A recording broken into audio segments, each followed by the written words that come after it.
अमरावती विभागामध्ये मागल्या 24 वर्षात शेतकऱ्यांच्या आत्महत्यांचा आकडा पाहिला तर खरंच आपण शेतीप्रधान आहोत का हा प्रश्न पडल्याशिवाय राहत नाही। कारण मागील 24 वर्षात अमरावती विभागातील 5 जिल्ह्यांमध्ये तब्बल 21,000 शेतकऱ्यांनी आपलं आयुष्य संपवलंय।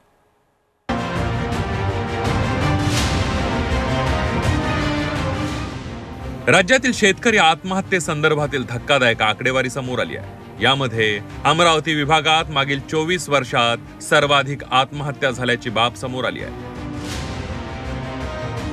अमरावती विभागातील 5 जिल्ह्यांमध्ये 24 वर्षांमध्ये 21,286 शेतकऱ्यांनी आपलं जीवन संपवलंय।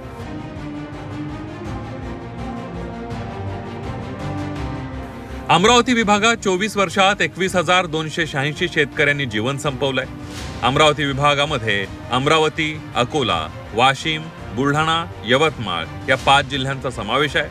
2024 मध्येही अमरावती विभागात सर्वाधिक आत्महत्या झाल्यात। अमरावती विभागात 2024 मध्ये 1069 शेतकरी आत्महत्या झाल्यात।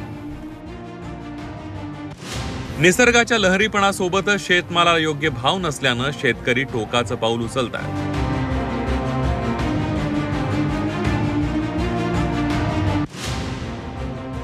बदलतं हवामान, शेतीचं वाढत चाललेला उत्पादन खर्च, शेतमालाला मिळत नसलेला योग्य भाव, कर्जबाजारीपणा अशा अनेक कारणांमुळे शेतकरी आपलं जीवन संपवताना दिसतात।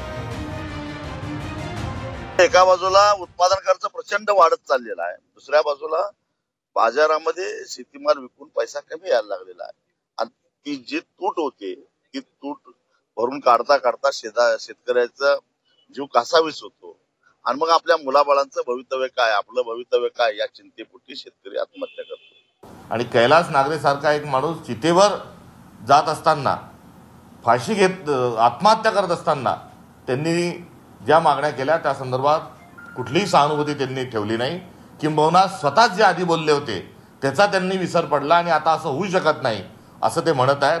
त्यांनी या सर्व गोष्टींचा एकदा पुनर्विचार करावा आणि जर ते पुनर्विचार करून त्यांना या सगळ्या गोष्टी जर लक्षात येत नसतील तर त्यांना गजनी म्हणावं की काय, हा एक प्रश्न या सर्व कैलास नागरेच्या आत्महत्येच्या अनुषंगानं निर्माण होतो।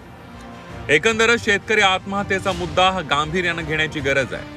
सरकारच्या योजना शेतकऱ्यांपर्यंत पोहोचतायत का याचा नव्याने आढावा घेण्याची गरज निर्माण झाली आहे। शेतकरी आत्महत्या कशा रोखता येतील यावर सरकारकडून ठोस उपाययोजना करण्याचीही गरज निर्माण झाली आहे।